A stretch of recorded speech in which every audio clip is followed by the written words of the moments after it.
All right, welcome back, Representatives Tan Magee and Rick Ward. We appreciate them coming by and dropping by, and we're going to hold them for one more segment. They got a lot of work to do. And we've been talking about the wind. Boy, and there was a lot of wind to see, a lot of damage to see. And we saw it coming. But the one saving grace we had, we didn't really talk about. Now, there are some areas in the Lake Boudreaux area and all, we understand they got water from the reverse effect. But overall, the levees, 14 feet in Lafourche, and in some parts, 8.5, 9 in Terrebonne Parish on the eastern side. Can someone please tell Jim Seidel, the Weather Channel, we do have levee systems in Terrebonne Parish. They missed it. People were panicking. They said they'd have 6 to 8 feet of water at Terrebonne High. Yeah, if we had no levees. They worked pretty well, didn't they? Look, yeah, I mean, I was talking about earlier when we got up on that helicopter, they looked great. I mean, they really did. All things considered, I mean, seeing a Category 5 storm hit them, I mean, they looked in really good shape. So it's proof that what we're doing is on the right track.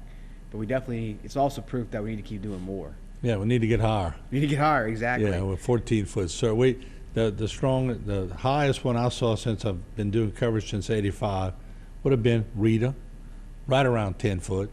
And it overtopped the levees. We've done so much since then, but we still have a reservoir behind it and a redundant levee. So we'd have to have catastrophic failure for it not to work, but we should plan on it because you never know what's going to happen. Rick, you've seen the different areas. You said you went to Lake Charles and all, and I saw Lake Charles a year later. I wasn't there. Compare the damages again, Lake Charles, Terrebonne Parish, Lafourche Parish. Yeah, I think the main difference I've seen is how vast. The Lake Charles was immense, but it seemed to be more concentrated. So you could concentrate the resources, you could concentrate the effort.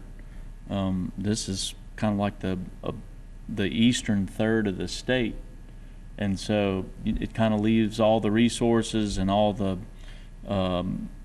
efforts spread out, so to speak. And so I think that's really kind of been the issue that we've faced over the last week.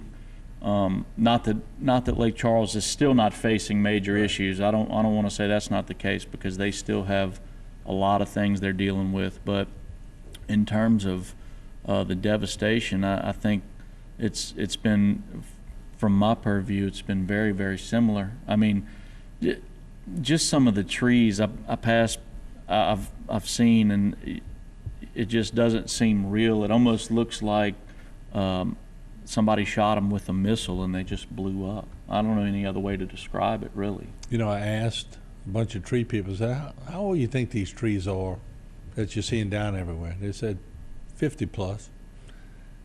I said, well, a lot of those were planted after Betsy. Betsy came through, knocked all the trees down. People replanted. Let's replant the trees. Probably planted a little close to the house. Pine trees. I love pine trees, but I don't want to see another one. The cypress trees seem to do pretty well. They bend. They're softer wood, Right. which tells me that if you use cypress like we have up here at HTV, it flexes. Boy, those pines were just cracking all over the place. And water oaks, they come down pretty hard. Those are the worst. And please, if you're going to plant a new tree right now, make sure you plant it about 90 or 100 feet away from the house, right? So, Tanner, what's your final words for your constituents? What kind of encouragement can we leave them with? Yeah, no, look, I mean, I know it's been tough. I know it's been hard for all of us. There's not a part of our parish that has not suffered, that's not suffering. But we're all in this together, and there's nothing we can't do. We all work hard and work together.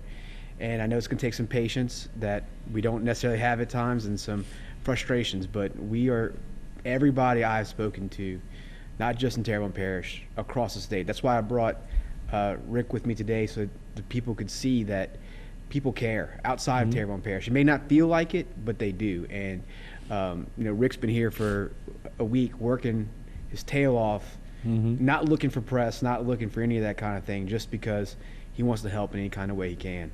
Yeah, we asked y'all to come on. Yeah, exactly. So we appreciate that. We really do. And Rick, thank you, because when you go back and you try to explain to people, I mean, I think everybody in Louisiana knows what a hurricane is, but they don't get the same effect in North Louisiana that they do in South Louisiana. And so you could give them firsthand testament, can't you? No, that's right. I mean, I think when Tanner and every other representative or senator that comes back to Baton Rouge, whether it be in the regular session or special session, and comes and tries to tell the story of what they're facing and the relief they're trying to get for their constituents, every other set of eyes that has seen it and been down here, it's just going to be that more effective to help give them support and back them up on what they're trying to accomplish, to bring back home what they need to support their region and their district. So I think it's very important for as many legislators as possible to come down to the different areas and see. So when we get back in the building collectively, we can do what we need to do to help all the different regions of the state that have been affected. And look, Martin, I also want to add, it's not just Rick. Tim Temple, who ran for insurance commissioner last term, he's donated 8,500 gallons of fuel of his own personal money that we're going to be having free tomorrow to give out to Terrebonne Parish at the Civic Stop.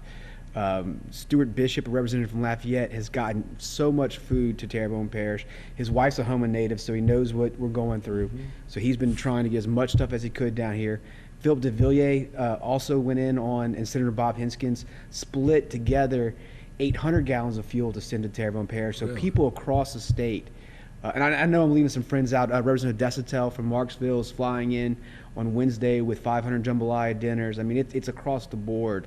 Again, and I know I'm leaving people who've expressed and done things, but I do want people to know it's not just, I think we're getting paid back. We send a lot of people to Lake Charles and different places. We always send people away, and when it happens to us, pay it forward. It comes back to you. That's right. Somehow, some way. But shows you the resiliency of the area, and we're going to build better, stronger. 7 nails to every shingle. That's right. Make sure your contractor doesn't put 3. They put 3, get them back on the roof. Say I want 4 more on every shingle. So thank y'all so much for coming. No, we appreciate thank you for having us. And I know y'all got a lot of work to do. So hey, go get it. Yeah, thanks. Thank Thanks, you. guys. Tanner, Rick, thank you very much. And we'll take a short break. We'll have a lot more right here on Bayou Time. Don't go away.